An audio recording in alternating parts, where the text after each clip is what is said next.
Derek Barnett, a strong side defensive end from Brentwood Academy in Nashville, a guy that committed last summer and one of several guys that Tennessee got from the Nashville area. Yeah, a big pickup because of his versatility, his ability to come in and make an immediate impact.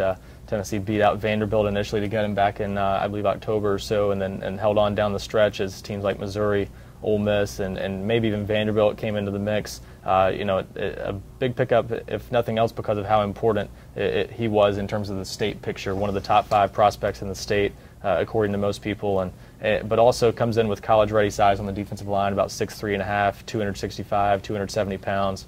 A guy who immediately probably starts off at defensive end, but I think down the road, whether it's this year or maybe next year, probably ends up sliding inside to defensive tackle more likely and becomes a fixture there. I think he's got really high upside as a defensive tackle, a nice frame there, and a guy who was disruptive enough in high school that you think his game translates pretty well to the SEC.